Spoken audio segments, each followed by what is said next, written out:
بسم اللہ الرحمن الرحیم۔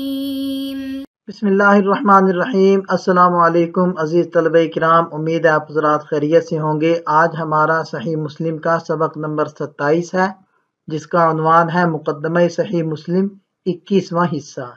آگے بڑھنے سے پہلے خلاصہ جات کے اوپر ایک نظر ڈالتے ہیں۔ گزشتہ سبق 20ویں حصے کے اوپر مشتمل تھا، جس کے اندر امام مسلم رحمۃ اللہ علیہ نے حدیث معنعن سے حجت پکڑنے کی بحث کو شروع کیا تھا اور ہم نے اس کا حصے اول پڑھا تھا۔ آج کے سبق میں بھی اسی بحث کو ہم پڑھیں گے اور اس کا حصے دوم ہم لوگ دیکھیں گے۔ بسم اللہ الرحمن الرحیم۔ فمن ذلك ان ایوب السختیانی وابن المبارک ووکیعا وابن نمیر وجماعة غیرهم رووا عن هشام بن عروة عن أبيه عن عائشة رضی اللہ عنہا كنت اطیب رسول اللہ صلی اللہ علیہ وسلم لحله ولحرمه بأطيب ما أجد، فروى هذه الرواية بعينها الليث بن سعد وداود العطار وحميد بن الأسود ووهيب بن خالد وأبو أسامة عن هشام قال أخبرني عثمان بن عروة عن عائشة رضي الله عنها عن النبي صلى الله عليه وسلم، وروى هشام عن أبيه عن عائشة رضي الله عنها كان النبي صلى الله عليه وسلم إذا اعتكف يدني إلي رأسه فأرجله وأنا حائض، فرواها بعينها مالك بن أنس عن الزهري عن عروة عن عمرة عن عائشة رضي الله عنها عن النبي صلى الله عليه وسلم۔ گزشتہ سبق کے آخری حصے میں امام مسلم رحمۃ اللہ علیہ نے تیسرے مذہب والوں کی دلیل کا جواب دیا تھا، اور ان کی دلیل یہ تھی کہ لقاء یا سماع کی شرط اس لیے لگائی کہ انقطاع کا احتمال ختم ہو جائے۔ تو اس کا جواب دیتے ہوئے امام مسلم رحمۃ اللہ علیہ نے فرمایا تھا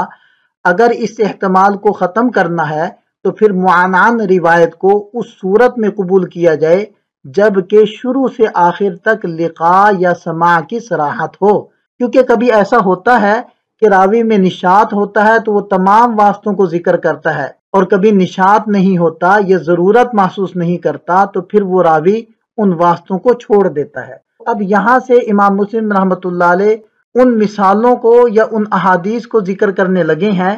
کہ جن کے اندر بعض مرتبہ راوی نے واسطوں کو ذکر کیا اور بعض مرتبہ چھوڑا ہے۔ تو ہم ترجمہ کر لیتے ہیں۔ ایوب سختیانی رحمہ اللہ، ابن مبارک رحمہ اللہ، وکی رحمہ اللہ اور ابن نمیر رحمہ اللہ،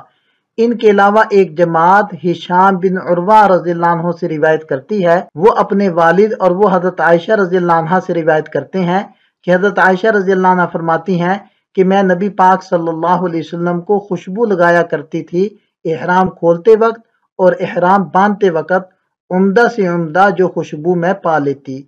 بعینہ ہی اسی روایت کو لیث بن سعد، داؤد عطار، حمید اور وہیب رحمہ اللہ اور ابو اسامہ حضرت ہشام رحمہ اللہ سے روایت کرتے ہیں۔ ہشام نے کہا کہ مجھے عثمان نے بتایا، روایت کرتے ہوئے عروہ سے، اور وہ حضرت عائشہ رضی اللہ عنہ سے، وہ نبی کریم صلی اللہ علیہ وسلم سے روایت کرتی ہیں۔ اس سند میں عثمان کا اضافہ دلیل ہے کہ پہلی سند میں انقطاع ہے۔ اور ہشام رحمہ اللہ اپنے والد سے، انہوں نے حضرت عائشہ رضی اللہ عنہ سے روایت کی ہے۔ حضرت عائشہ رضی اللہ عنہ فرماتی ہیں کہ جب نبی پاک صلی اللہ علیہ وسلم اعتکاف میں ہوتے تو اپنا سر مبارک میری طرف جھکا دیتے، میں آپ کے سر میں کنگھی کیا کرتی اس حال میں کہ میں حائضہ ہوتی۔ اب بعینہ ہی اسی روایت کو مالک بن انس رحمہ اللہ امام زہری رحمہ اللہ سے روایت کرتے ہیں، وہ عروہ سے اور وہ عمرہ سے اور وہ حضرت عائشہ صدیقہ رضی اللہ عنہ سے، اور وہ نبی پاک صلی اللہ علیہ وسلم سے روایت کرتی ہیں۔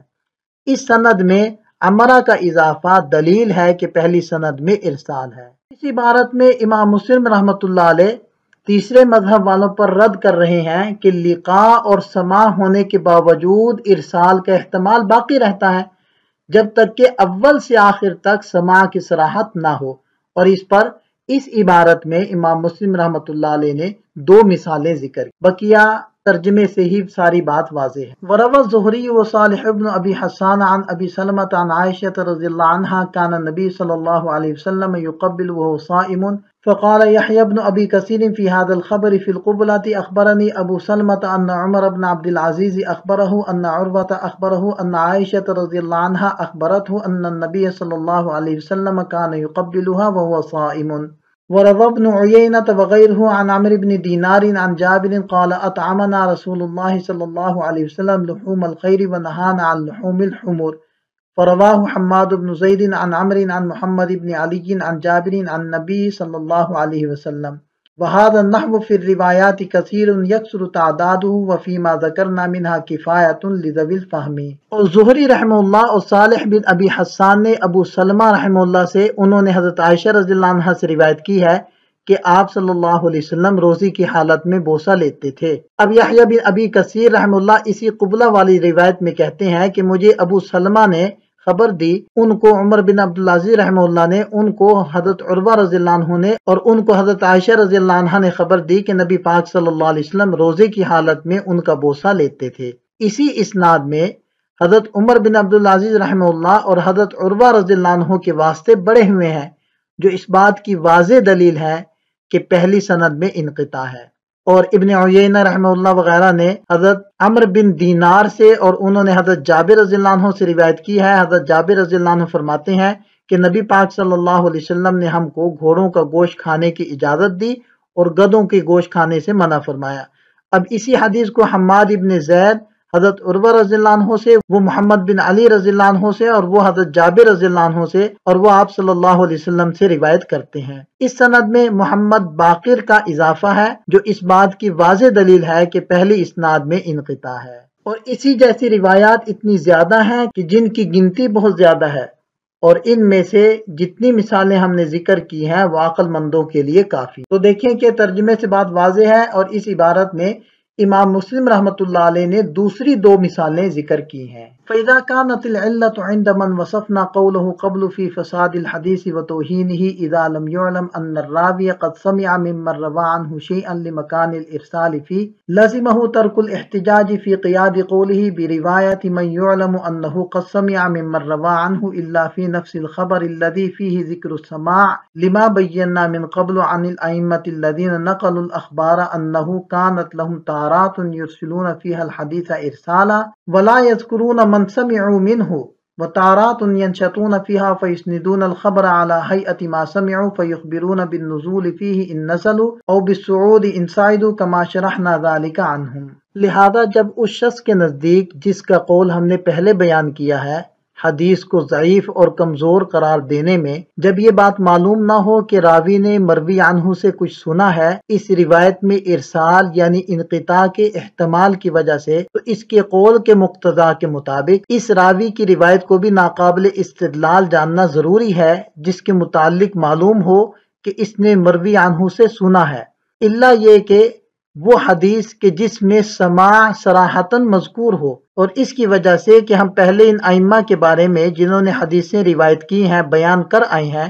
کہ ان کے احوال مختلف ہوتے تھے، بعض حالات میں وہ حدیث کو بالکل ہی مرسل یعنی منقطع روایت کرتے تھے اور اس شخص کا نام نہیں لیتے تھے جس سے انہوں نے حدیث سنی ہوتی، اور بعض حالات میں نشات میں ہوتے تو وہ حدیث کی اسناد اسی طرح بیان کرتے جس طرح انہوں نے حدیث سنی ہوتی، چنانچہ وہ حدیث کو نزول کے ساتھ بیان کرتے تھے اگر ان کی سند نازل ہوتی، اور علو کے ساتھ بیان کرتے تھے اگر ان کی سند عالی ہوتی، جیسا کہ ہم اس کی تشریح بطور مثال کے ذکر کر چکے ہیں۔ خلاصہ یہ ہے کہ امام مسلم رحمۃ اللہ علیہ فرماتے ہیں کہ جس شخص نے احادیث کو اس بنیاد پر ضعیف قرار دیا ہے کہ اس میں سماع کی صراحت نہیں ہے اور راوی اور مروی عنہ کے درمیان ارسال اور انقطاع کا احتمال ہے، تو اس شخص پر اپنے قول کے مطابق لازم ہے کہ وہ صرف اس حدیث کو قبول کرے جس میں سماع ہو، اور جس میں سماع کی صراحت نہ ہو اس کو رد کر دے۔ حالانکہ ہم نے پہلے بیان کیا ہے کہ راویوں کے مختلف احوال ہوتے ہیں، کبھی نشات میں ہوتے ہیں تو تمام راویوں کا نام لیتے ہیں، اور کبھی دوسری کیفیت میں ہوتے ہیں تو کچھ واسطوں کو چھوڑ دیتے ہیں۔ تو علو سند اور نزول سند ان کے اپنے احوال ہیں، اگر واسطے زیادہ ہو گئے تو سند نازل بن گئی، واسطے کم ہو گئے تو سند عالی ہو گئی۔ وما علمنا احدا من ائمة السلف ممن يستعمل الاخبار ويتفقد صحة الاسانيد وسقمها مثل ايوب السختياني وابن عون ومالك بن انس وشعبة بن الحجاج ويحيى بن سعيد القطان وعبد الرحمن بن مهدي ومن بعدهم من اهل الحديث فتشوا عن موضع السماع في الاسانيد کما ادعاہ الذی وصفنا قولہ من قبل۔ اور ہم کسی کو نہیں جانتے ان ائمہ متقدمین میں سے جو حدیثوں سے استدلال کرتے ہیں اور سندوں کی صحت و ضعف کی چھان بین کرتے ہیں، جیسے ایوب سختیانی، ابن عون، امام مالک، شعبہ، یحییٰ قطان، ابن مہدی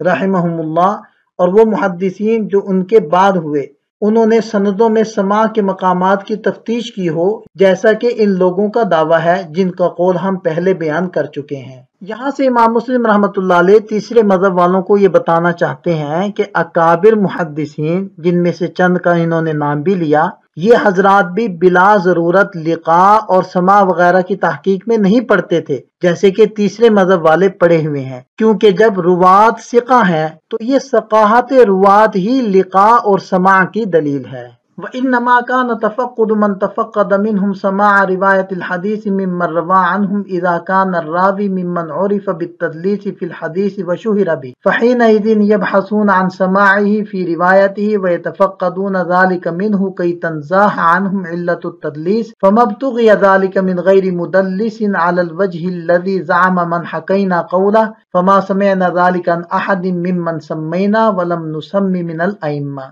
اور جن ائمہ حدیث نے مروی عنہم سے روات حدیث کے سماع کی تفتیش کی ہے، وہ اسی صورت میں کی ہے جب راوی بیان حدیث میں تدلیس کے ساتھ معروف ہو اور تدلیس میں اس کی شہرت ہو، تو اس وقت ائمہ حدیث اس کی روایت میں سماع کی تحقیق کرتے تھے اور اس راوی کے متعلق اس چیز کی جستجو کرتے تھے تاکہ اس سے تدلیس کی خرابی دور ہو جائے۔ مگر جو شخص غیر مدلس راوی سے اس بات کا خواہش مند ہے، جیسا کہ وہ شخص کہتا ہے جس کا قول ہم نے نقل کیا ہے، تو یہ بات ہم نے ائمہ حدیث میں سے کسی سے نہیں سنی، نہ ان سے جن کا ہم نے نام لیا اور نہ ان سے جن کا ہم نے نام نہیں لیا۔ امام مسلم رحمۃ اللہ علیہ اس عبارت میں فرما رہے ہیں کہ محدثین مروی عنہ سے راوی کے سماع کی تحقیق صرف اس صورت میں کرتے تھے جب راوی تدلیس میں مشہور ہو۔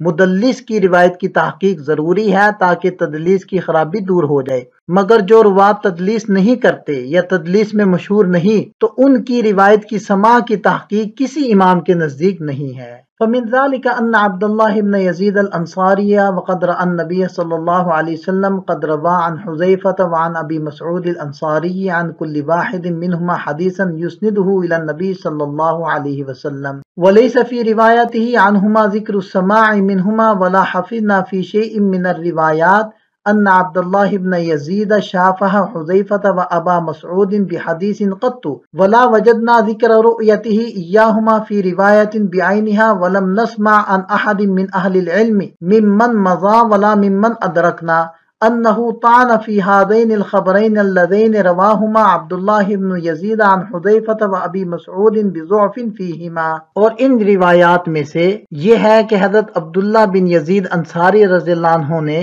جنہوں نے آپ صلی اللہ علیہ وسلم کی زیارت کی ہے، حضرت حذیفہ رضی اللہ عنہ اور حضرت ابو مسعود انصاری رضی اللہ عنہ سے روایت کی ہے، یا ان میں سے ہر ایک سے ایک حدیث، اور اس روایت میں حضرت حذیفہ اور حضرت ابو مسعود انصاری رضی اللہ عنہما سے سماع کی صراحت نہیں ہے، اور نہ ہمیں کوئی ایسی روایت یاد ہے جس سے پتہ چلتا ہو کہ حضرت عبداللہ بن یزید نے حضرت حذیفہ رضی اللہ عنہ اور حضرت ابو مسعود انصاری رضی اللہ عنہ سے بالمشافہہ کوئی حدیث لی ہو،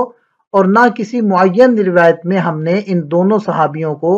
حضرت عبداللہ رضی اللہ عنہ کے دیکھنے کا تذکرہ پایا ہے، اور ہم نے اہل علم میں سے کسی سے نہیں سنا، نہ ان سے جو ہم سے پہلے گزرے نہ ان سے جن کو ہم نے پایا کہ اس نے ان دونوں روایتوں پر ضعیف ہونے کا اعتراض کیا ہو جن کو حضرت عبداللہ بن یزید نے حضرت حذیفہ اور حضرت ابو مسعود انصاری سے روایت کیا ہے۔ بل هما وما أشبههما عندما لاقينا من أهل العلم بالحديث من صحاح الأسانيد وقويها يرون استعمال ما نقل بها والاحتجاج بما أتت من سنن وآثار وهي في زعم من حكينا قوله من قبل واهية مهملة حتى يصيب سماع الراوي عمن روى ولو ذهبنا نعدد الأخبار الصحاح عند أهل العلم ممن يهن بزعم هذا القائل ونحصيها لعجزنا عن تقصي ذكرها وإحصائها كلها ولكننا أحببنا أن ننصب منها عددا يكون سمة لما سكتنا عنه منها۔ بلکہ یہ دونوں روایتیں اور ان جیسی اور روایتیں حدیث شریف کے ان عالموں کے نزدیک جن سے ہماری ملاقات ہوئی ہے صحیح اور قوی سندوں میں سے ہیں۔ وہ سب حضرات ان سندوں سے جو روایتیں نقل ہوتی ہیں ان کو کارآمد سمجھتے ہیں، اور جو آثار و سند ان سندوں سے آتے ہیں ان سے استدلال کے قائل ہیں، اس حال میں کہ یہ روایتیں اس شخص کے خیال میں جس کا قول ہم نے پہلے ذکر کیا ہے ضعیف اور بیکار ہیں، جب تک کہ وہ شخص راوی کا مروی عنہ سے سماع پائے۔ اور اگر ہم ان سب حدیثوں کو جو ائمہ فن کے نزدیک صحیح ہیں اور شخص مذکور کے نزدیک ضعیف ہیں شمار کرنے لگیں اور احاطہ کرنے کی کوشش کریں تو ان سب کو شمار کرتے کرتے تھک جائیں گے۔ البتہ ہم چاہتے ہیں کہ ان میں سے چند روایتیں ایسی کھڑی کر دیں جو علامت بن جائیں ان روایات کے لیے جن کے بیان سے ہم خاموش رہے ہیں۔